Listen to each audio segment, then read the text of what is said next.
کچھ لوگ خوبصورت نمازیں پڑھ کے، روزے رکھ کے، نیکیاں کر کے، پھر بھی شیطان کے شکنجے میں رہتے ہیں، ہمیں تو معافی ملی نہیں۔ اچھا، آپ کو کیسے پتا چلا کہ معافی نہیں ملی؟ کیا آپ وہ رجسٹروں پہ جو لکھتے ہیں فرشتے پڑھ کے آئے ہیں؟ کیا آپ کی طرف نعوذ باللہ کو وحی آ گئی ہے جس کا سلسلہ تو بند ہو چکا ہے کہ آپ کو تو معافی ملنی نہیں؟ دھوکہ ہے، شیطان تمہیں رب سے دور کرنا چاہتا ہے۔ یقین کر کے دعا کرو گے، توبہ کرو گے، اللہ اپنے وعدے پورے کرنے والے ہیں۔ شیطان کے دھوکے میں مت آئیے۔ شیطان چاہے گا کہ تمہیں بے یقین کرے کہ تمہیں تو معاف اللہ نے کرنا ہی نہیں۔ اللہ ذو جلال تو شیطان کی بھی سنتا ہے۔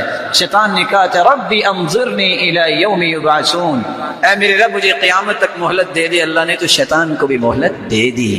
تم اللہ کے سامنے جھکنے والے ہو، تمہیں میرا مالک کیسے محروم کرے گا؟ اور دوسرا دھوکہ جو آج امت کو دیا جاتا ہے، اللہ ان کو ہدایت دے جو لوگوں کو دھوکہ دیتے، اور دھوکہ بھی دین کے نام۔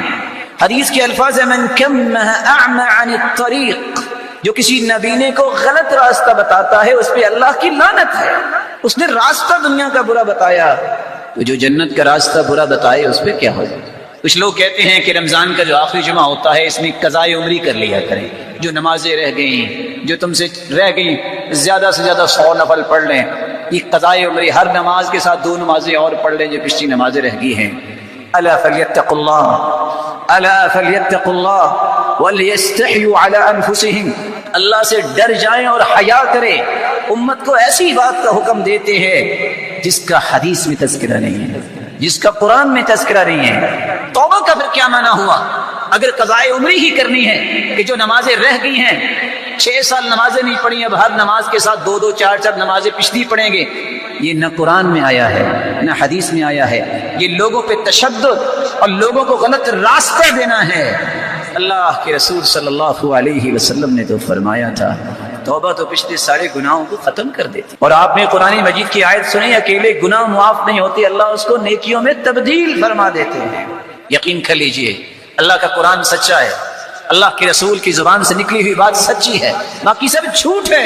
جو لوگوں کو یہ کہہ کے غلط کام کی طرف لگاتے ہیں کہ ہمارے بڑے نے کہا، محمد مصطفیٰ سے کوئی بڑا نہیں، محمد کریم سے کوئی بڑا نہیں ہے، اس نے امت کو اس بات کا حکم نہیں دیا۔ زندگی کے کٹھن حالات میں اگر 3 کلمات آپ کو نہ بھولیں، تمہارا رب تمہیں نہیں بھولے گا۔ حسبی اللہ و نعم الوکیل، حسبی اللہ و نعم الوکیل، یا حی یا قیوم برحمتک استغیث، استغفر اللہ، چھوٹا سا کلمہ ہے، استغفر اللہ۔ من لازم الاستغفار جعل اللہ له من كل هم فرجا ومن كل ضيق مخرجا ورزقه من حيث لا يحتسب۔ استغفر اللہ چھوٹا سا کلمہ ہے، جو یہ کہہ دیتا ہے اللہ سختیوں سے نکلنے کا راستہ بنا دیتے ہیں، ہر مشکل کو آسانی میں بدل دیتے ہیں، اور وہاں سے اللہ عطا کرتے ہیں جہاں انسان نے کبھی سوچا نہیں ہوتا۔ میں اتفاق سے کراچی درس پہ گیا، جو ہی ہم گاڑی سے اترے، حالات بھی کراچی کے ویسے ہی ہیں، اللہ تعالیٰ مہربانی فرمائے، تو ایک شخص کہتا ہے مولانا میں آپ کے ساتھ جانا چاہتا ہوں۔ ساتھی پریشان ہو گیا کہ یہ کون ہے جو کہہ رہا ہے؟ کہتے بس 2 منٹ مجھے دیجیے، یہ میرے استغفار کی گاڑی ہے۔ کیا مطلب؟ کہتے یہ میرے استغفار کی گاڑی ہے۔ میں نے کہا میں سمجھا نہیں۔ کہا میں نے درس سنا تھا استغفار پہ، میں نے 25,000 جمع کیا تھا کہ کوئی کام کروں گا، جس کو میں نے دیا وہ لے کے بھاگ گیا۔ میں نے وضو کیا اور مسجد میں بیٹھ گیا، میں نے استغفار شروع کر دیا، میں نے 1000 مرتبہ استغفار کیا۔ اچانک سے ایک شخص آیا، کہتا تم کہاں تھے؟ میں تمہیں ڈھونڈ رہا تھا، بیٹھو میرے ساتھ۔ اور مجھے گاڑی پہ بٹھا کے لے گیا اور میرے نام کی گاڑی نکلوا کے کہتا ہے پیسے بعد میں دیتے رہنا۔ کہتا ہے 6 مہینے ہو گئے ہیں گاڑی میرے پاس ہے، مجھے یہ بھی پتہ نہیں وہ بندہ کون ہے، تو یہ میرے رب نے میرے استغفار کی مجھے گاڑی دی۔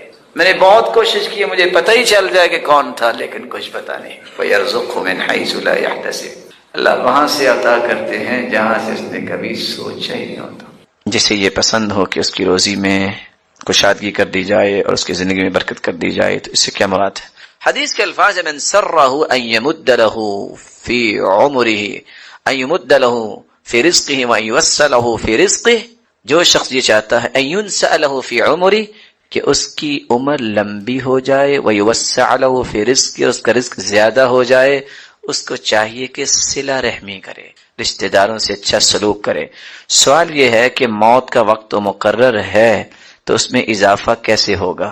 اس حدیث کی روشنی میں علماء نے 2 باتیں پیش کی۔ پہلی بات، زندگی لمبی ہونے کا مطلب یہ ہے کہ بابرکت رزق زیادہ ہونے کا معنی کیا ہے کہ جتنا ہوگا اس میں برکت پیدا ہو جائے گی۔ اور برکت کیسی؟ میں ایک مثال دے دیتا ہوں۔ صحابی جابر رضی اللہ تعالیٰ عنہ نے دیکھا کہ رسول اللہ صلی اللہ علیہ وسلم کے اوپر بھوک کے آثار ہیں، پہچان جاتے تھے اس وقت صحابہ۔ آپ گئے اپنی بیوی سے کہتے ہیں لگتا ہے آج اللہ کے رسول صلی اللہ علیہ وسلم نے کھانا نہیں کھایا، تو میں ان کو لے کے آتا ہوں، کھانا بناؤ۔ جا کے فسررتہ فی اذنہ، چپکے سے کان میں کہا سرتاج رسول آج آپ کھانا ہمارے پاس کھائیے گا، کیونکہ بیوی نے یہ بتایا تھا کہ صرف بچوں کے لیے کھانا ہے۔ آپ نے کہا اچھا ایھا الناس یا اہل الخندق ان جابرا قد صنع لكم سؤرا، آپ کے بھائی نے آج دعوت کی ہے، فہیّا اہلا، آجو سارے۔ اور لوگ کتنے تھے؟ 1000۔ کتنے تھے؟ اللہ اکبر۔ جب وہاں پہنچے تو دیکھا یہ کیا، اب یہ چند روٹیاں کیسے پوری آئیں گی؟ آپ نے فرمایا جو آٹا ہے اس پہ کپڑا ڈال لو، بسم اللہ پڑھ کے شروع کرو، نادی الخبازہ، اور ایک روٹیاں پکانے والی اور بھی بلاؤ۔ کہا اللہ کے رسول صلی اللہ علیہ وسلم یہ تو میری بیوی پکا لے گی۔ کہا نادی الخبازہ، ایک اور بناؤ۔ کیا ہوا؟ وہ آٹا لے کے روٹیاں پکاتی گئی، صحابہ کھاتے گئے، سب نے کھا لیا اور ابھی تک کھانا بچا ہوا تھا۔ برکت کس نے دی؟ اس رب نے۔ برکت جب کسی مال میں آ جاتی ہے نا تو پھر میرے محترم معمولی مال بھی بہت زیادہ لگتا ہے۔ بے برکتی جب آئے تو کروڑوں کا مالک ہو تو وہ روتا ہی نظر آتا ہے۔ پتہ کیا کہے گا؟ پتہ نہیں کیا بنے گا، کیا بنے گا، زیادہ سے زیادہ قبر بنے گی، وہ تو بن کے رہنی ہے۔ آپ کیا سمجھتے ہیں کہ ایک انسان غموں سے ٹوٹ چکا، مصیبتوں سے چور ہو چکا، گردن جھک گئی، قدم بوجھل ہو گئے، سوچ آگے سفر کرنے سے اپنے ہاتھ کھڑی کر چکی، علاج کیا ہے؟ انزائٹی ہے، ڈپریشن ہے، نہ جانے کون کون سی بیماریوں نے گھیر رکھا ہے، ڈاکٹر کہتے ہیں لا علاج ہے، زبان سے یہ الفاظ ادا کرو، اللہم انی عبدک وابن عبدک وابن امتک ناصیتی بیدک ماض فی حکمک عدل فی قضاؤک اسألک بکل اسم هو لک سمیت به نفسک او انزلته فی کتابک او علمته احدا من خلقک او استأثرت به في علم الغيب عندك ان تجعل القرآن العظيم ربيع قلبي ونور صدري وجلاء حزني وذهاب همي وغمي۔ اتنے الفاظ انسان پڑھ لے، دنیا جہان کے غم اس کے سر پہ سوار ہیں، اللہ سارے اتار دیتے ہیں اور اس کے دل کو قرآن مجید کو اس کے لیے بہار بنا دیتے ہیں۔ ساتھی صحابہ نے پوچھا اللہ کے رسول یہ ہم سیکھ نہ لیں؟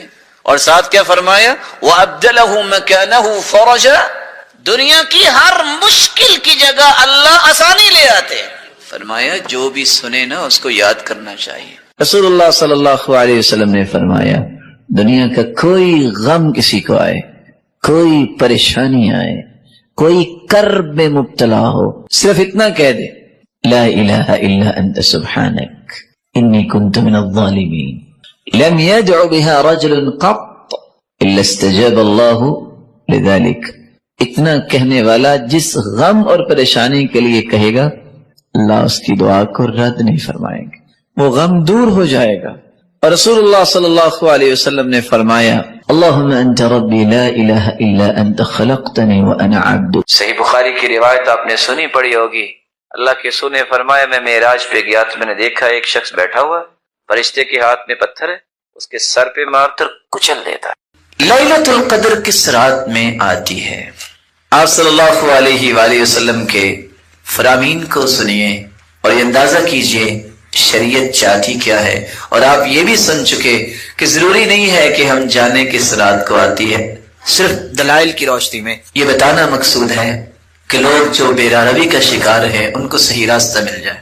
صحیح بخاری کی روایت ہے اور یہ روایت ہے 2020 تحروا لیلۃ القدر فی العشر الاواخر من رمضان۔ رسول اللہ صلی اللہ علیہ وسلم نے فرمایا لیلۃ القدر کو تلاش کرو آخری عشرے کی راتوں میں۔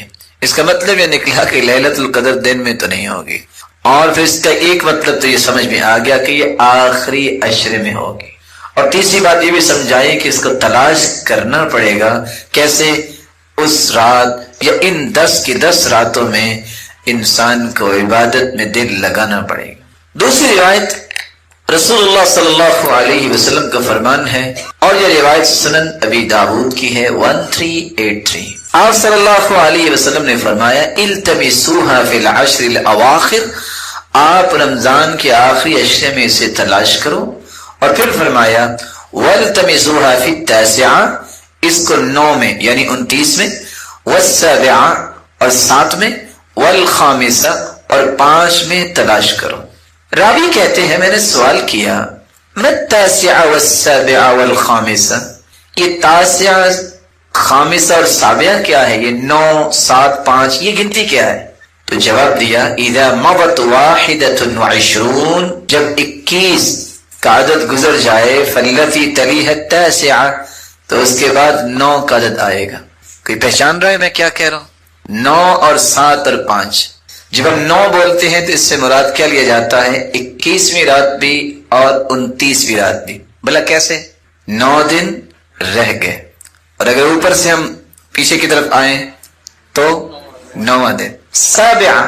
سابع سے کیا مراد ہے؟ 7 سے 7 دن رہ گئے یا 7واں دن۔ جب 7 دن رہ گئے تو یہ کیا بن گئی؟ 23۔ جب 7واں دن مراد لیں گے تو پھر کیا بن گیا؟ 27۔ خامسہ 5، اس سے مراد کیا ہے؟ 5 دن رہ گیا یا 5 دن، تو 21 23 25 27 اور 29 اس انداز سے انہوں نے حدیث میں وضاحت کر دی۔ تیسری روایت ابو سلمہ رضی اللہ تعالی عنہ کی ہے، اور یہ روایت بھی صحیح بخاری کی ہے، اور صحیح بخاری کے اندر 2016 اس کا نمبر ہے۔ سألت ابا سعید وكان لي صديقا، ابو سلمہ کہتے ہیں کہ میں نے ابو سعید سے پوچھا اور وہ میرے دوست تھے، کہتے ہیں اعتکفنا مع النبی صلی اللہ علیہ وسلم العشر الاوسط من رمضان، ہم رمضان میں درمیانے عشرے میں اللہ کے رسول کے ساتھ اعتکاف بیٹھے۔ صحابی کہتے ہیں فخرج صبیحۃ 20 فخطبنا، آپ 20ویں دن جب صبح کی تو آپ نے ہمیں خطبہ دیا اور فرمایا انی اریت لیلۃ القدر، مجھے لیلۃ القدر دکھائی گئی، ثم انسیتها او نسیتها، پھر میں بھول گیا یا مجھے بھلا دیا گیا۔ فالتمسوها فی العشر الاواخر فی الوتر، آخری عشرے میں تلاش کرو تاک راتوں میں۔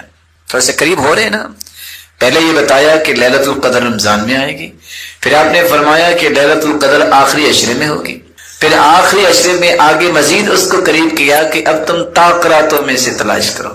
تو تاک راتیں کون سی ہیں؟ 21 23 25 27 اور 29۔ تو آپ صلی اللہ علیہ وسلم کو خواب میں دکھائی گئی، جیسا کہ ہم نے نشانیوں میں بیان کیا، اور صحابہ کرام کو بھی دکھائی گئی۔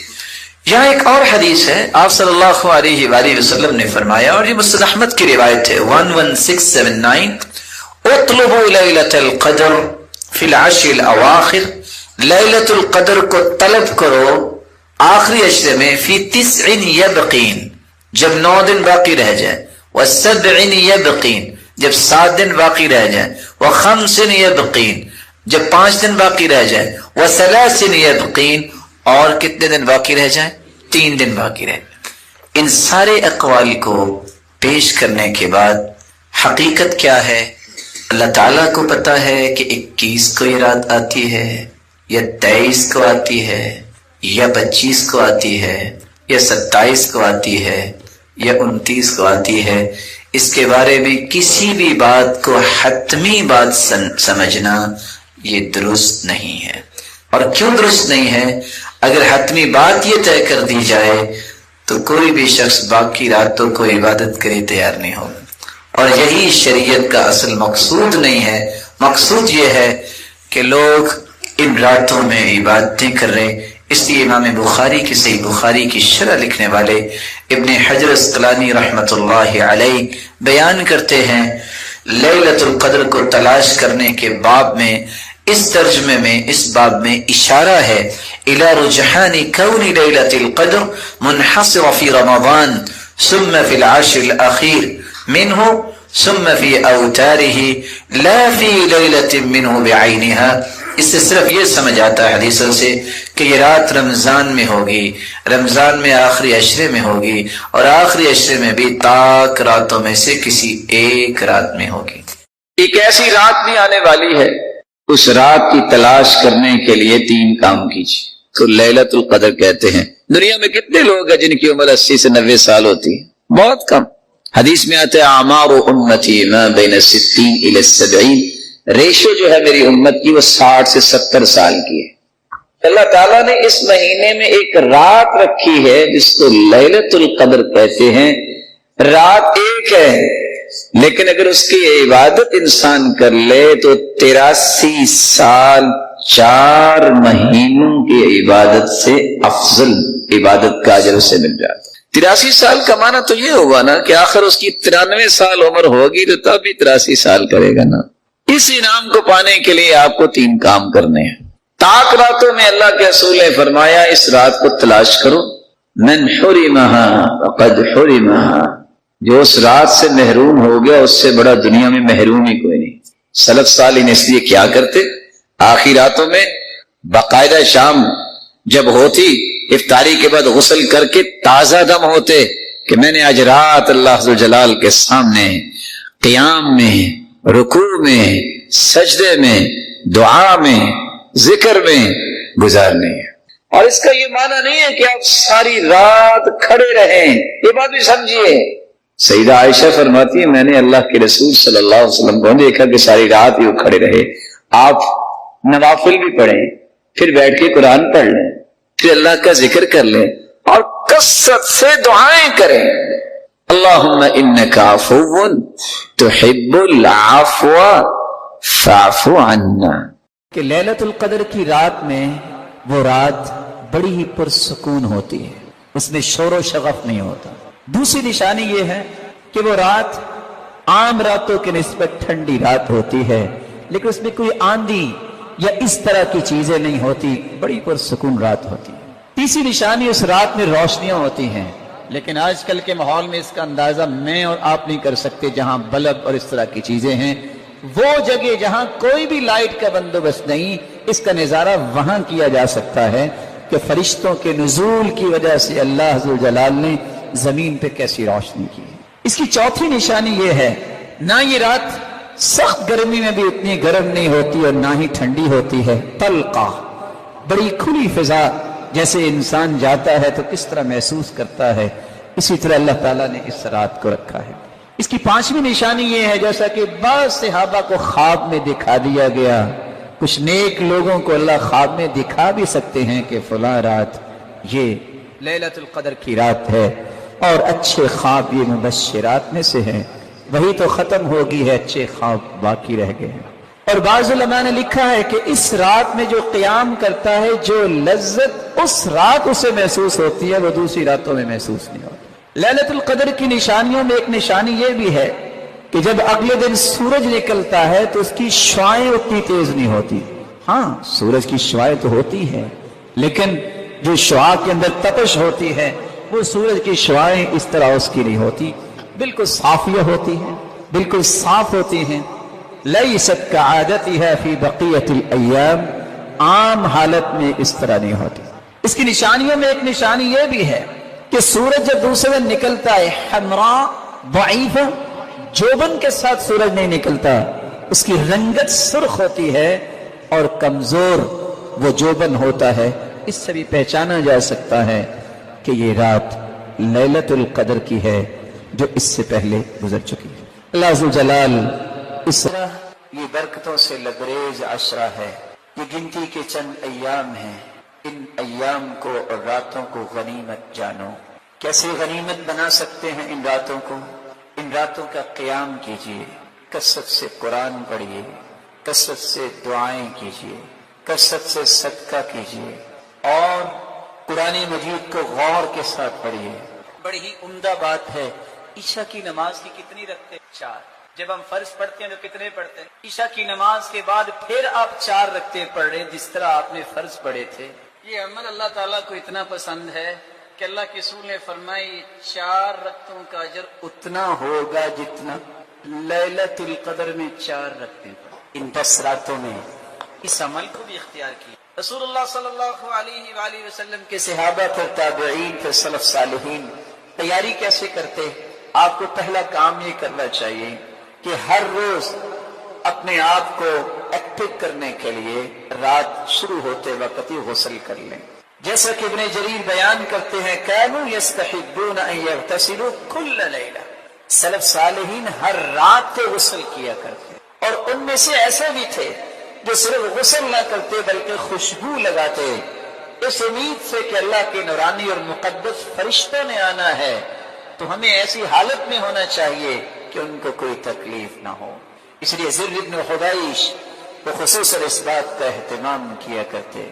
انس بن مالک رضی اللہ تعالی عنہ جب 24ویں رات ہوتی تو غسل کر کے خوشبو لگاتے اور خوبصورت لباس پہنتے، اور پھر اگلے دن ان کو لپیٹ کے رکھ دیتے کہ آئندہ سال ان کو پہننا ہے۔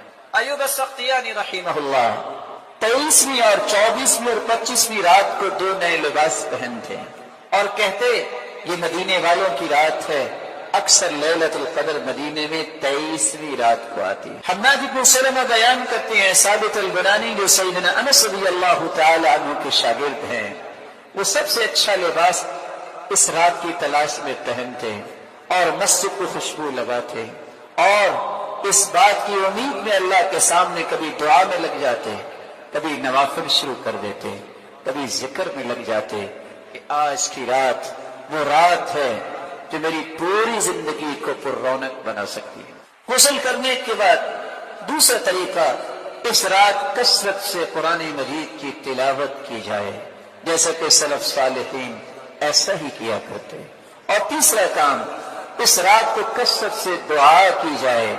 اس لیے سفیان ثوری کہا کرتے تھے الدعاء فی تلک اللیلہ احب الی من الصلاۃ، کہ اس رات کثرت سے دعا کرنا کثرت نوافل سے مجھے زیادہ اچھا لگتا ہے۔ ابن رجب رحمہ اللہ تعالی فرماتے ہیں اس سے مراد یہ ہے کہ ایسی دعا جو نماز میں بھی کی جائے، اگر اکیلی دعا ہوگی تو وہ بھی عبادت ہے، لیکن اگر نماز بھی کرے اور نماز کے اندر کثرت سے تسبیحات کرے، کثرت سے دعا کرے تو یہ اس سے بھی اچھا ہوگا۔ چوتھا کام، اس رات کے اندر جو قرآن جو نماز پڑھے غور کر کے پڑھے۔ اللہ کے رسول صلی اللہ علیہ وسلم کی پوری زندگی گزری، عشاء سے لے کر فجر تک آپ نے مسلسل قیام نہیں کیا۔ کچھ لوگوں کا یہ ذہن ہوتا ہے کہ شاید عشاء سے لے کے میں کھڑا ہو جاؤں اور ٹھونگے مار مار کے ساری رات گزار دوں کہ آج میں نے 100 نوافل پڑھے ہیں۔ سید المرسلین نے یہ کام نہیں، سید المرسلین نے جو کام کیا ہے اس قدر خوبصورت کیا ہے، لیکن تھوڑا کیا ہے کہ آپ اگر 11 رکعتیں بھی پڑھتے ہیں، 8 رکعتیں بھی پڑھتے ہیں، اس طرح دل لگا کے پڑھیں، غور کر کے پڑھیں، خشوع کے ساتھ پڑھیں کہ ادھر تمہاری زبان پہ یہ کلام جاری ہو، ادھر اللہ کی رحمتوں کا نزول جاری ہو۔ اللہ عز و جلال ہم سے نواز دے۔ اس رات کو کثرت سے صدقہ کرنا چاہیے، یہ 5واں کام ہے۔ اللہ کے پیارے پیغمبر ویسے تو سخاوت کیا کرتے تھے، لیکن رمضان میں آپ کی سخاوت سارے سال سے زیادہ ہوتی، کریح المرسلہ، ایسے ہوتی جس طرح تند و تیز ہوائیں چلتی ہیں تو کوئی گھر باقی نہیں بچتا، ہر گھر تک وہ ہوا پہنچتی ہے، اس طرح آپ کی سخاوت ہر جگہ پہنچتی تھی۔ اللہ عز و جلال ہمیں بھی اس بات کی توفیق عطا فرمائے۔ چھٹا کام، رسول اکرم صلی اللہ علیہ وسلم کا طریقہ مبارک تھا، کان یعتکف العشر الاواخر من رمضان حتی توفاہ اللہ ثم اعتکف ازواجہ من بعدہ۔ آپ ہر سال اعتکاف کیا کرتے ہیں، اور اس کے بعد پھر آپ کی بیویوں نے بھی اعتکاف کیا۔ اعتکاف مرد ہو یا عورت ہو، اس کا مسجد میں ہی ہوتا ہے، اور اعتکاف کا مقصد یہ ہے الخلوۃ باللہ والانقطاع عن الناس، اللہ کے ساتھ خلوت کے وہ اوقات تلاش کرنا، لوگوں سے کٹ کے، لوگوں سے الگ ہو کے اللہ ذو جلال کے ساتھ گفتگو کرنا اور اس سے آپ صلی اللہ علیہ وآلہ وسلم جب رمضان المبارک کا آخری عشرہ شروع ہو جاتا، اپنی کمر کس لیتے اور ان راتوں کو جاگ کے گزارتے۔ اور اپنے گھر والوں کو بھی اٹھایا کرتے، بیدار کیا۔ سیدہ عائشہ رضی اللہ تعالی عنہا فرماتی ہیں آپ رمضان المبارک کے آخری عشرے میں جتنی عبادت میں کوشش کرتے، سال کے کسی دنوں میں یا کسی راتوں میں اتنی عبادت نہ کرتے۔ ہمیں ان 10 دنوں میں جو کام کرنے ہیں ان میں سب سے پہلا کام یہ ہے کہ ہمیں اللہ کے رسول صلی اللہ علیہ وآلہ وسلم کی سنت سمجھ کر اور آپ کا حکم سمجھ کر لیلۃ القدر کی تلاش کرنی چاہیے۔ لیلۃ القدر جس رات میں اللہ نے قرآن کو نازل کیا، جو برکتوں سے لبریز رات ہے، مالک الملک نے اس کی عظمت میں پوری صورت ہی اتار دی۔ 1000 مہینے سے افضل یہ رات ہے۔ اس رات کو اللہ فیصلے کرتے ہیں کس کو کیا ملنا ہے، اس لیے اچھے فیصلے کروانے کے لیے التجائیں کرنی چاہیے۔ یہ وہ لیلۃ القدر جس کی تلاش ایک مسلمان کو کرنی چاہیے۔ رسول اللہ صلی اللہ علیہ وآلہ وسلم کے صحابہ پھر تابعین پھر سلف صالحین تیاری کیسے کرتے؟ آپ کو پہلا کام یہ کرنا چاہیے کہ ہر روز اپنے آپ کو ایکٹیو کرنے کے لیے رات شروع ہوتے وقت ہی غسل کر لیں۔ سلف صالحین ہر رات کو غسل کیا کرتے اور ان میں سے ایسے بھی تھے جو صرف غسل نہ کرتے بلکہ خوشبو لگاتے، اس امید سے کہ اللہ کے نورانی اور مقدس فرشتوں نے آنا ہے، تو ہمیں ایسی حالت میں ہونا چاہیے کہ ان کو کوئی تکلیف نہ ہو۔ غسل کرنے کے بعد دوسرا طریقہ، اس رات کثرت سے قرآن مجید کی تلاوت کی جائے جیسا کہ سلف صالحین ایسا ہی کیا کرتے۔ اور تیسرا کام، اس رات کو کثرت سے دعا کی جائے، اس لیے سفیان ثوری کہا کرتے تھے کہ اس رات کثرت سے دعا کرنا کثرت نوافل سے مجھے زیادہ اچھا لگتا ہے۔ ابن رجب رحمہ اللہ تعالی فرماتے ہیں اس سے مراد یہ ہے کہ ایسی دعا جو نماز میں بھی کی جائے، اگر اکیلی دعا ہوگی تو وہ بھی عبادت ہے، لیکن اگر نماز بھی کرے اور نماز کے اندر کثرت سے تسبیحات کرے، کثرت سے دعا کرے تو یہ اس سے بھی اچھا ہوگا۔ چوتھا کام، اس رات کے اندر جو قرآن جو نماز پڑھے غور کر کے پڑھے۔ اللہ کے رسول صلی اللہ علیہ وسلم کی پوری زندگی گزری، عشاء سے لے کر فجر تک آپ نے مسلسل قیام نہیں کیا۔ کچھ لوگوں کا یہ ذہن ہوتا ہے کہ شاید عشاء سے لے کے میں کھڑا ہو جاؤں اور ٹھونگے مار مار کے ساری رات گزار دوں کہ آج میں نے 100 نوافل پڑھے ہیں۔ سید المرسلین نے یہ کام نہیں کیا۔ سید المرسلین نے جو کام کیا ہے اس قدر خوبصورت کیا ہے، لیکن تھوڑا کیا ہے کہ آپ اگر 11 رکعتیں بھی پڑھتے ہیں، 8 رکعتیں بھی پڑھتے ہیں، اس طرح دل لگا کے پڑھیں، غور کر کے پڑھیں، خشوع کے ساتھ پڑھیں کہ ادھر تمہاری زبان پہ یہ کلام جاری ہو، ادھر اللہ کی رحمتوں کا نزول جاری ہو جائے۔ اللہ عز و جلال ہم سب کو توفیق سے نواز دے۔ اس رات کو کثرت سے صدقہ کرنا چاہیے، یہ 5واں کام ہے۔ چھٹا کام، رسول اکرم صلی اللہ علیہ وسلم کا طریقہ مبارک تھا، آپ ہر سال اعتکاف کیا کرتے اور اس کے بعد پھر آپ کی بیویوں نے بھی اعتکاف کیا۔ اعتکاف مرد ہو یا عورت ہو، اس کا مسجد میں ہی ہوتا ہے، اور اعتکاف کا مقصد یہ ہے اللہ کے ساتھ خلوت کے وہ اوقات تلاش کرنا، لوگوں سے کٹ کے، لوگوں سے الگ ہو کے اللہ عز و جلال کے ساتھ گفتگو کرنا اور اس سے التجائیں کرنے کے اوقات کو استعمال کرنا۔ رسول اللہ صلی اللہ علیہ وآلہ وسلم نے ان 10 دنوں میں ایک اور بات بھی امت کو سمجھائی ہے، اور وہ چھٹی بات بھی امت کو نہیں بھولنی چاہیے کہ سال گزرنے کے بعد یہی وہ مبارک دن ہیں جن دنوں میں اپنے مالوں کی زکوٰۃ ادا کرنی چاہیے۔ جو شخص زکوٰۃ دے دیتا ہے اس کا مال پاک ہو جاتا ہے، اس کے مال کے اندر صلاحیت پیدا ہو جاتی ہے بڑھنے کی، اس کا مال جو رہ جاتا ہے وہ درست ہوتا ہے، اللہ اس مال میں برکت کو نازل کر دیتے ہیں اور اس کو بڑھانا شروع کر دیتے ہیں۔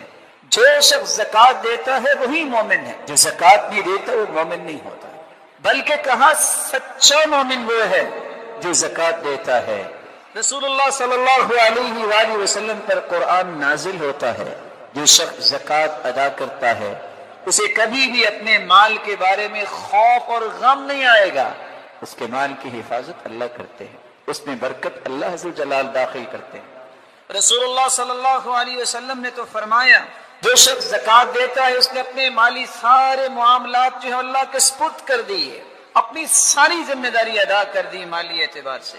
اور آپ صلی اللہ علیہ وسلم نے فرمایا اتاکم شہر رمضان شہر مبارک، میرے صحابہ رمضان کا مہینہ آیا ہے اور یہ برکتوں کا مہینہ ہے، فیہ لیلۃ ہی خیر من الف شہر، اس مہینے میں ایک ایسی رات ہے جو 1000 مہینے سے افضل، من حرم خیرہا فقد حرم، اس رات کی خیر سے جو محروم رہ گیا وہ تو محروم ہو گیا، اس سے بڑا دنیا میں کوئی محروم نہیں جس کو لیلۃ القدر کی محرومی ہو گئی۔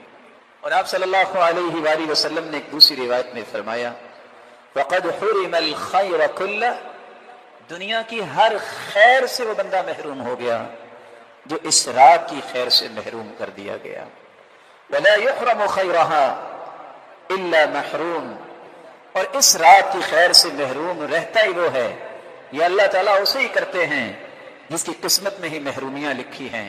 اللہ عز و جلال ہمیں اس خیر اور برکت کو حاصل کرنے کی توفیق عطا فرمائے۔ رسول اللہ صلی اللہ علیہ وسلم نے فرمایا لیلۃ القدر لیلۃ السابعہ او التاسعہ وعشرین وإن الملائکة تلك الليلة اکثر فی الارض من عدد الحصاة، زمین کے اندر جتنی کنکریاں ہیں اس سے بھی زیادہ فرشتے لیلۃ القدر میں زمین پہ اترتے ہیں، اور یہ سارے فرشتے اس بندہ مومن کے لیے گواہ بنتے ہیں، اس کے لیے دعائیں کرتے ہیں، اے اللہ اس کو رحمتوں سے اور برکتوں سے نواز دے۔ رسول اللہ صلی اللہ علیہ وسلم پر قرآن نازل ہوا فیہا یفرق کل امر حکیم، اس دن اس رات کو اللہ فیصلے کرتے ہیں کس کو کیا ملنا ہے، اس لیے اچھے فیصلے کروانے کے لیے التجائیں کرنی چاہیے۔ اللہ عز و جلال اس رات کی تلاش کی ہمیں توفیق عطا فرمائے۔ عبداللہ بن عباس رضی اللہ تعالیٰ عنہ بیٹھے تھے، سیدنا عمر رضی اللہ تعالیٰ عنہ نے سوال کیا کون ہے جو بتائے گا کہ لیلۃ القدر کیا ہے؟ تو ہر ایک نے اپنی اپنی رائے کا اظہار کیا۔ پوچھا عبداللہ بن عباس آپ کیوں نہیں بول رہے؟ کہا میری عمر چھوٹی ہے اس لیے میں بولنا پسند نہیں کرتا کہ بڑے جو موجود ہیں، تو ادب یہ ہے جب بڑے بیٹھے ہوں تو پھر چھوٹی عمر والے کو کلام نہیں کرنی چاہیے، بڑوں کا ادب ہونا چاہیے۔ تو عبداللہ بن عباس کہتے ہیں امیر المؤمنین میں اگر آپ کہیں تو کچھ بتا دیتا ہوں، ان اللہ وتر یحب الوتر، اللہ بھی وتر ہیں یعنی یکتا ہیں، پاک ہیں، اور اللہ وتر کو پسند کرتے ہیں۔ اللہ تعالیٰ نے دنیا بنائی ہے جس کے 7 دن ہیں، انسان کو اللہ نے پیدا کیا 7ویں دن، اللہ نے رزق جتنے بنائے 7ویں دن، اللہ نے اپنے زمین کے اوپر جو آسمان بنائے ہیں وہ بھی 7 ہیں، اور پھر اللہ جلال نے زمینیں بنائی ہیں تو وہ بھی 7 ہیں۔ اللہ تعالیٰ نے قرآن مجید میں بھی 7 المثانی، بار بار پڑھی جانے والی 7 آیتیں بھی اللہ نے قرآن میں نقل کی ہیں جس کو سورۃ الفاتحہ کہتے ہیں۔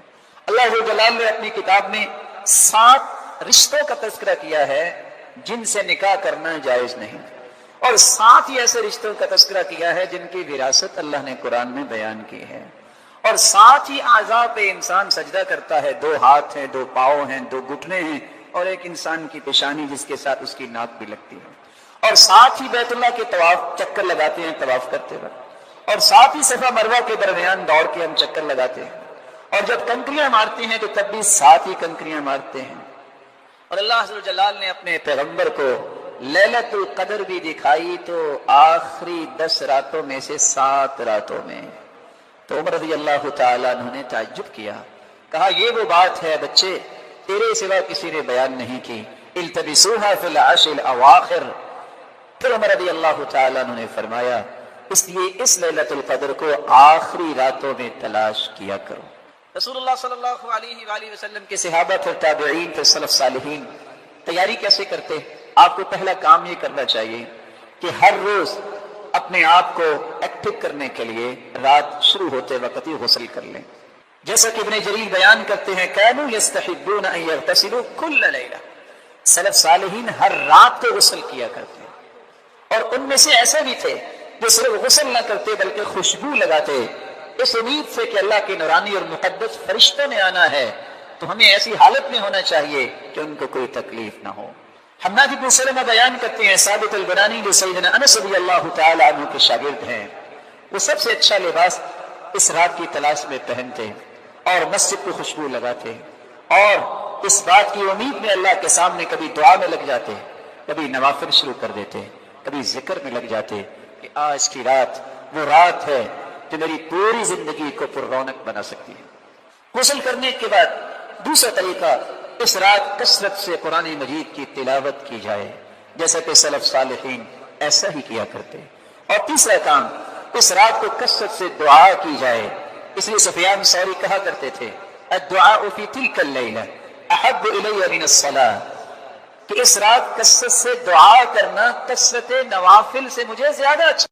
رسول اللہ صلی اللہ علیہ وسلم نے فرمایا من لازم الاستغفار جعل اللہ له من كل هم فرجا ومن كل ضيق مخرجا ورزقه من حيث لا يحتسب، جو استغفار کو لازم پکڑتا ہے۔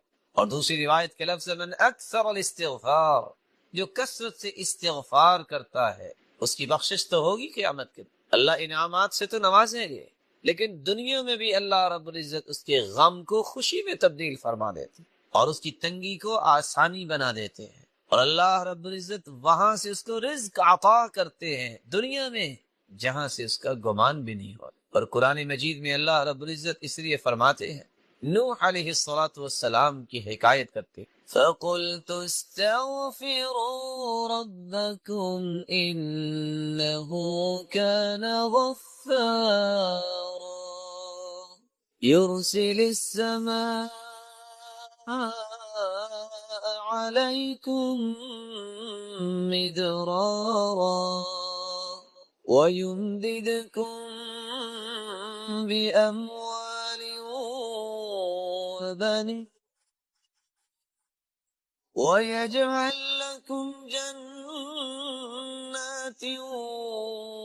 وَيَجْعَلْ لَكُمْ أَنْهَارًا مَا لَكُمْ لَا تَرْجُونَ لِلَّهِ وَقَارًا۔ تم استغفار کر لو، اللہ رب العزت تمہارے گناہوں کو معاف فرما دیں گے۔ یہ پانی انسانی زندگی کا راز ہے۔ تم پہ موسلا دھار بارشیں اللہ برسائیں، تم مال و دولت کی قلت کی شکایت کرتے ہو، استغفار کر لو، اللہ رب العزت تمہیں مال و دولت میں فراوانی عطا فرمائیں۔ تم اولاد کی نعمت کو ترستے ہو، استغفار کر لو، اللہ تمہیں اولاد کی نعمت سے نواز دے۔ تم پھلوں سے ترستے ہو، اللہ تمہیں باغات کا مالک بنا دے۔ تم پانی کی بوند بوند سے ترستے ہو، اللہ رب العزت تو تمہارے لیے نہریں جاری کر دے گے، نہروں کا بندوبست فرما دے۔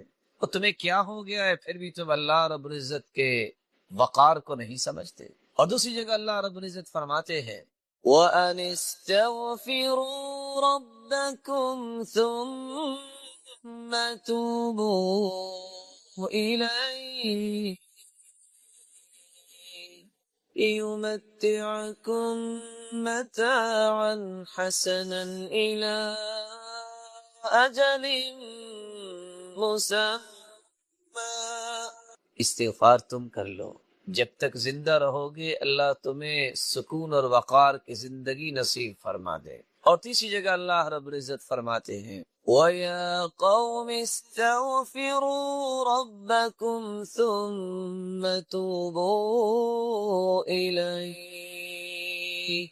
يُرْسِلِ السَّمَاءَ عَلَيْكُمْ مِدْرَارًا وَيَزِدْكُمْ قُوَّةً إِلَى قُوَّتِكُمْ وَلَا تَتَوَلَّوْا مُجْرِمِينَ۔ اللہ رب العزت ہود علیہ السلام کی قوم کے متعلق حکایت کر رہے ہیں کہ اللہ کے پیارے پیغمبر نے کہا ہے میری قوم استغفار کر لو، اللہ تمہیں موسلا دھار بارشوں سے نواز دیں گے۔ اگر کوئی کمزوری محسوس کرتے ہو تو تمہاری کمزوریوں کو اللہ قوتوں میں تبدیل فرما دیں گے۔ کسی کے پاس مالی کمزوری ہے، خاندانی کمزوری ہے، ملی کمزوری ہے، ان تمام کمزوریوں کو اللہ رب العزت قوتوں میں تبدیل فرما دیں گے۔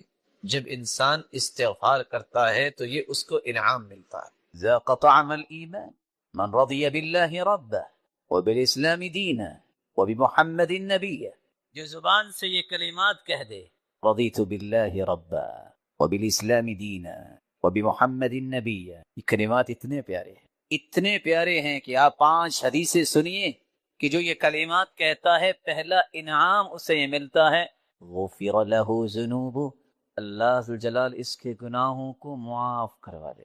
کیا کہنا ہے؟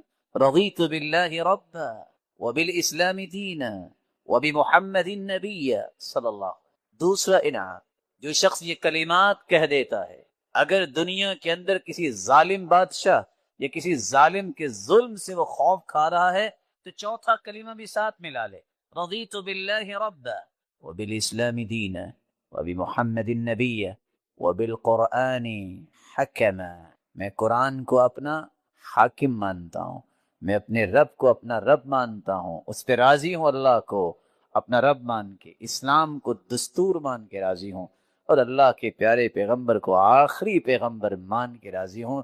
اللہ ذوالجلال اسے دنیا میں ظالموں سے محفوظ رکھے۔ قیامت کا دن ہوگا جب ہر شخص دوسرے سے بھاگ جائے گا، یہ کلمات کہنے والا خوش نصیب اس کی سفارش محمد مصطفیٰ کریں گے۔ ایک چوتھا انعام بھی ہے، رسول اللہ صلی اللہ علیہ وسلم نے فرمایا لآخذنہ بیدہ انا الزعیم، لوگوں میں اس بات کی گارنٹی اور ضمانت دیتا ہوں، یہ کہنے والا کہہ کے دیکھے اور عمل کرے، میں اپنے ہاتھ سے اس کا ہاتھ پکڑ کے اسے جنت میں داخل کروں گا۔ ایک 5واں انعام بھی ہے جسے وہ شام 3 مرتبہ یہ پڑھ لیتا ہے، كان حقا على الله ان يرضيه يوم القيامة، اللہ اسے جنت میں تو داخل کریں گے جب تک یہ منہ سے بول کے کہے گا نہیں رضیت یا رب، اللہ میں راضی ہو گیا، اللہ اسے جنت میں نعمتیں دیتے ہی رہیں۔ اللہ تعالیٰ نے فضیلت کی چیزوں میں سے ایک بہت بڑی فضیلت رمضان المبارک کی بیان کروائی۔ جب یہ مہینہ آتا تو آپ ان الفاظ سے خوشخبری سنائیں، کان یبشر اصحابہ قد جاءکم شہر رمضان شہر مبارک، میرے صحابہ رمضان کا مہینہ آیا ہے، یہ برکتوں والا مہینہ آیا۔ افترض اللہ علیکم صیام، اللہ ذوالجلال نے تم پر اس کے روزے فرض کیے۔ یفتح فیہ ابواب الجنہ، جنت کے دروازے کھل دیے جاتے، ویغلق فیہ ابواب الجحیم، اور جہنم کے دروازے بند کر دیے جاتے، وتحل فیہ الشیاطین، اور شیطانوں کو قیدی بنا دیا جاتا ہے، انہیں کڑیاں ڈال دی جاتی۔ فیہ لیلۃ خیر من الف شہر، رمضان المبارک میں ایک ایسی رات جو 1000 مہینے سے افضل۔ من حرم خیرها فقد حرم، جو اس رات کی خیر سے محروم ہو گیا، سمجھ لے دنیا کی ہر بڑی خیر سے اسے محروم کر۔ رمضان المبارک اور اس مبارک مہینے سے پہلے بینگ مسلم میری اور آپ کی ذمہ داری کیا ہے؟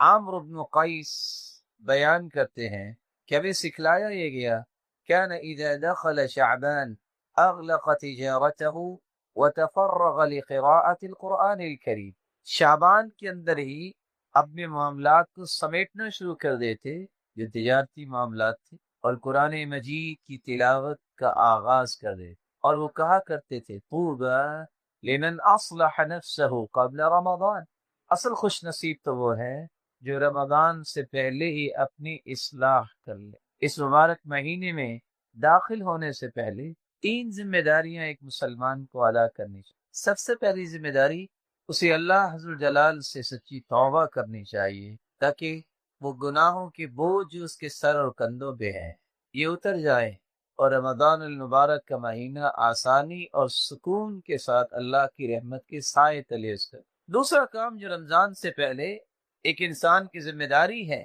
کہ وہ رمضان کے استقبال کے لیے کام کرے، کہ جو کام اس نے رمضان میں کرنے ہیں اس رمضان کو عبادت کے لیے خاص کر لے، اور ان کاموں کو رمضان سے پہلے ہی نپٹا لے۔ رسول اکرم صلی اللہ علیہ وسلم سے تربیت پانے والوں کی یہی عادت۔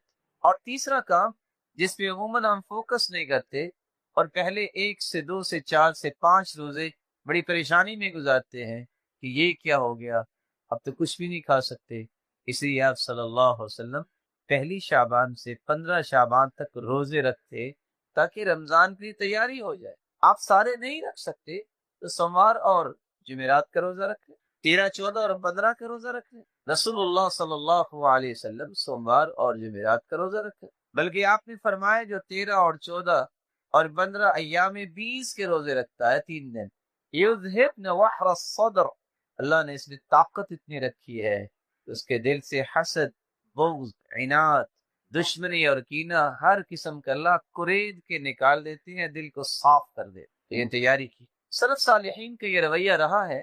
معلّہ بن فضل بیان کرتے ہیں كان السلف يدعون الله 6 أشهر أن يبلغهم رمضان ثم يدعونه 6 أشهر أن يتقبله منه، 6 مہینے تو یہ دعائیں کرتے کہ اللہ رمضان کا مہینہ عطا کر دے، ہمارے نصیبے میں فرما دے، اور پھر رمضان کے بعد اگلے 6 مہینے دعائیں کرتے کہ اللہ جو عبادت کر پائے اس کو قبول کر۔ ایک مسلمان کو اس مہینے کی تیاری کیسے کرنی چاہیے، اس کا استقبال کیسے کرنا چاہیے، اس سے پہلے کون کون سے کام نپٹا لینے چاہیے، یہ بات سمجھنے والی ہے، جس کے متعلق چند باتیں میں آپ کی خدمت میں پیش کروں۔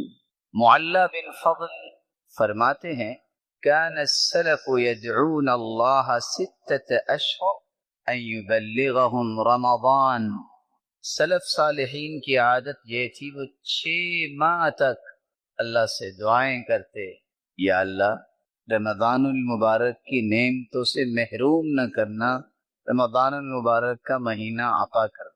ثم يدعونه 6 أشهر أن يتقبله منهم، جب رمضان گزر جاتا تو پھر 6 مہینے اس کی قبولیت کی دعائیں کرتے رہتے۔ رمضان سے 6 مہینے پہلے تو دعائیں کیا ہوتی، اللہ یہ مبارک گھڑیاں ہمیں عطا کر دے، پھر رمضان مل جاتا، زندہ ہوتے تو پھر اس میں جو عبادات کی ہوتی ان کی قبولیت کے لیے 6 مہینوں تک دعائیں کرتے رہے۔ یحییٰ بن ابی کثیر رحمہ اللہ وہ فرماتے ہیں کان من دعائہم، سلف صالحین اس لیے دعائیں یہ کیا کرتے ہیں اللہم سلمنی الی رمضان، یا اللہ میری ایک ہی خواہش ہے، رمضان کا مہینہ آ رہا ہے، رمضان تک مجھے سلامت رکھ، وسلم لی رمضان، اور رمضان کو بھی میرے لیے سلامتی کا مہینہ بنا دینا، وتسلمہ منی متقبلا، اور پھر اس رمضان میں میں جو نیکیاں کروں اس کو اپنی رحمت و عنایت سے قبول فرمائے۔ سیدنا عبداللہ ابن مسعود رضی اللہ تعالی عنہ سے یہ کہا کرتے تھے سید الشہور شہر رمضان، رمضان کا مہینہ 12 مہینوں کا سردار مہینہ ہے۔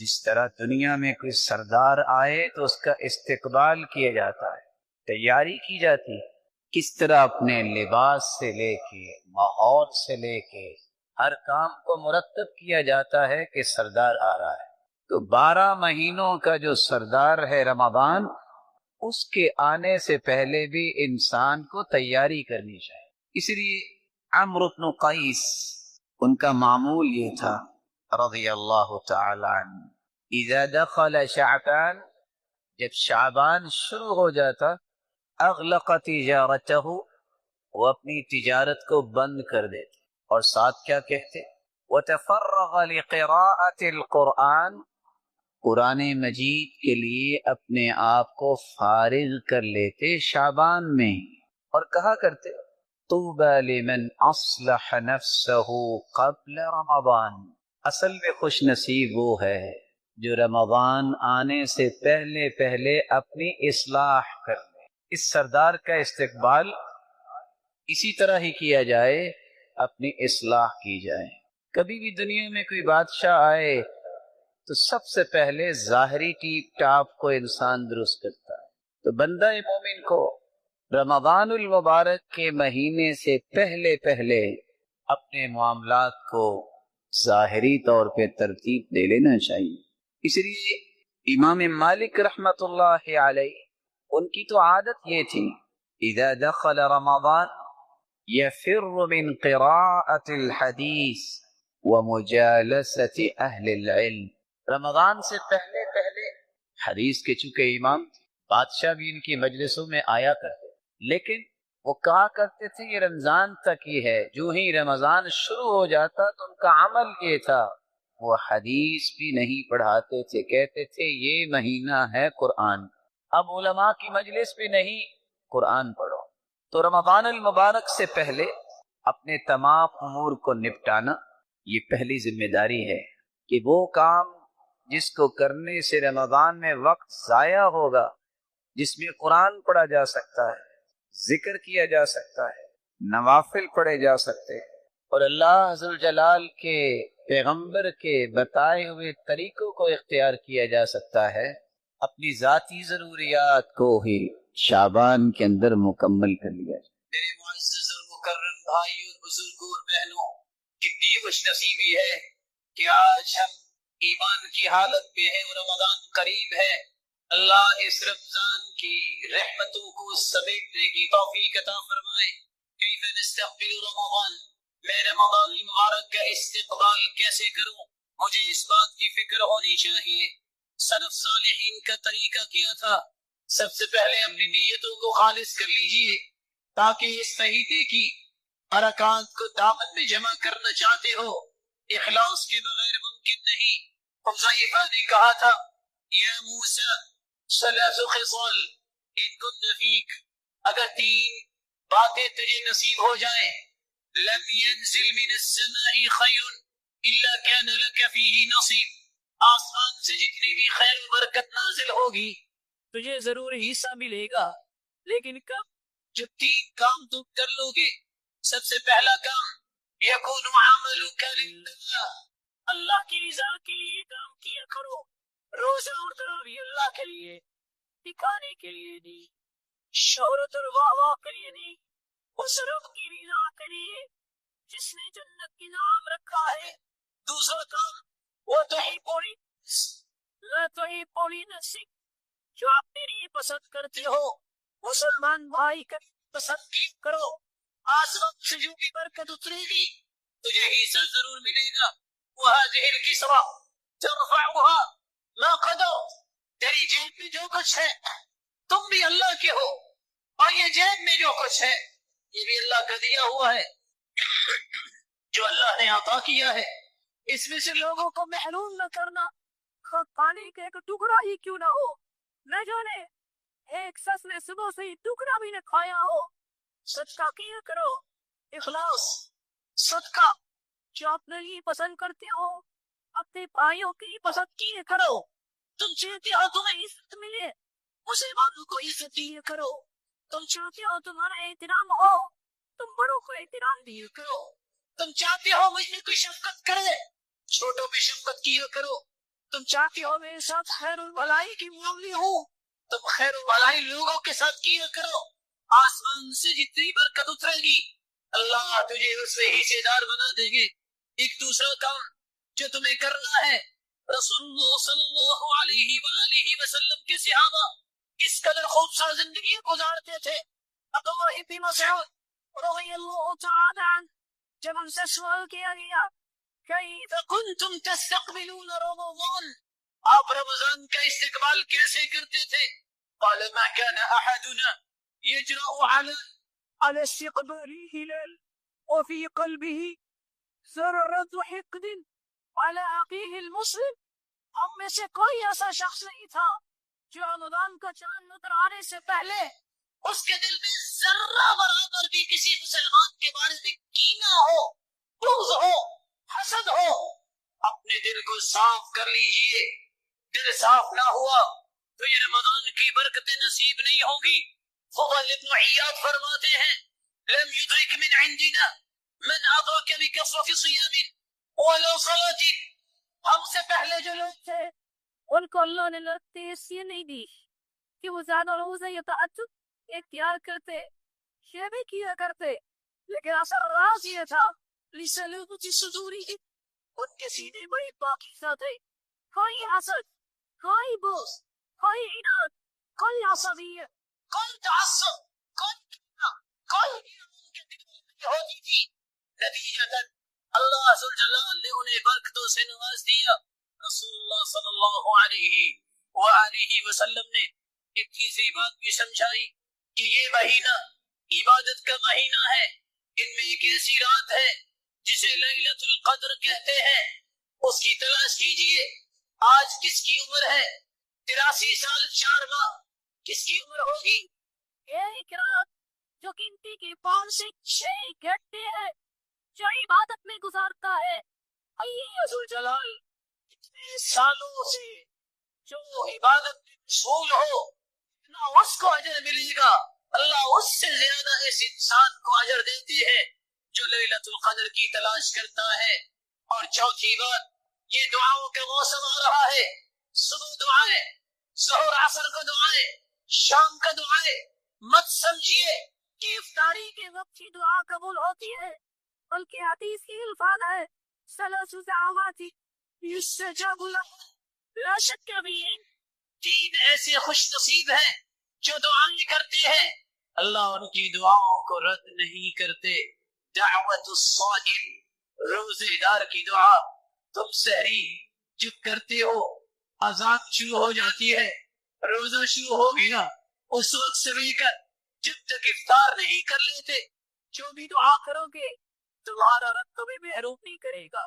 الدعا اپنے لیے دعا کیجیے، اپنے اوقات کی نیکی کی دعا کیجیے، اور کے لیے، بہن بھائیوں کے لیے، رشتے داروں کے لیے، اپنے تعلق والوں کے لیے، اپنے شہر و قصبے کے لوگوں کے لیے، کہ اللہ ذوالجلال سب کو خوبصورت ایمان دے، نیکی کرنے کی توفیق ہے، اور جنت الفردوس کا حقدار بنائے۔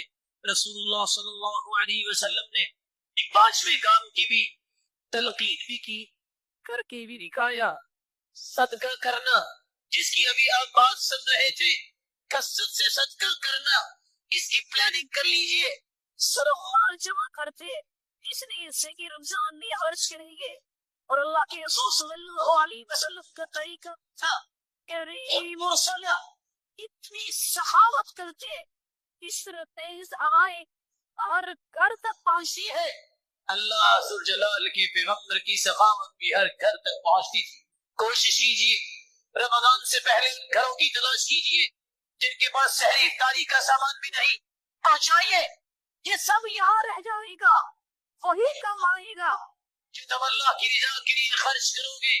یاد رکھنا کفن کو کوئی چیپ نہیں لگاتا، تم 2 ارب کے مالک ہو تو دعاتے یاد رکھنا یہ 2 ارب تم چھوڑ کے چلے جاؤ گے، ایک ہی ساتھ نہیں لے کے جاؤ گے، لیکن دوسری بات بھی یاد رکھنا، یہ کھائیں گے پچھلے ہی حساب تم سے لیا جائے گا، اس لیے حرام نہ کماؤ، حرام سے بچو، اور جو اللہ نے حلال دے دیا ہے اس کی ذخیرے نہ کرتی رہو۔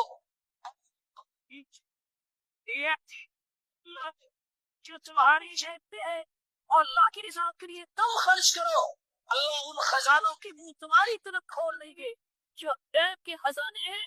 انفق یا ابن آدم انفق علیک، اے آدم کے بیٹے تم میری رضا کے لیے خرچ کرو، میں تجھ پہ خرچ کروں گا۔ انسان جتنا بھی خرچ کر لے رب تعالیٰ کا مقابلہ تو نہیں کر سکتا۔ اور آخری بات، اس زندگی کی ایام جو آنے والے ہیں، اللہ کی رسول کے فرمان کی روشنی میں اللہ کی رسول کا فرمان ہے ہر آنے والا دن پہلے سے برا ہوگا۔ اپنے آپ کو مضبوط کیجیے ایمان پر، قرآن پر، عبادت پر، خیر خواہی پر، عدل و انصاف پر۔ یہ وہ مواصفات ہے جس کو نصیب ہو جائے اللہ ذوالجلال اس کو اجر کتنا دیتے ہیں۔ صبر کرنا سیکھیے، برداشت کرنا سیکھیے، مت دیکھیے کرتی ہے شاید زندگی کا یہ آخری رمضان ہو۔ بچوں کو بھی اس بات کی توجہ دلائیے، جس طرح صحابہ بچوں کو بھی روزہ رکھواتے اور فرماتے ہیں کہ کننا نصنع کل دل کے کھلونے بنا دیتے، توجہ رہے اور شام تک یہ گزارا کر لے۔ بچوں کو بھی اس بات کی توجہ دلائیے، یہ اولاد امانت ہے، اس کا خیال کرو۔ رسول اکرم صلی اللہ علیہ وسلم نے فرمایا وَرَائِكُمْ صَبْرٍ، ایک وقت آنے والا ہے جہاں تمہیں صبر کرنا پڑے گا، فتنے اتنے ہوں گے، تانے، مشکلات، مسائل، دکھ، بیماریاں، وبائیں، طرح طرح کی مشکلات، لیکن دین کو نہ چھوڑنا۔ موت آئے تو دین پر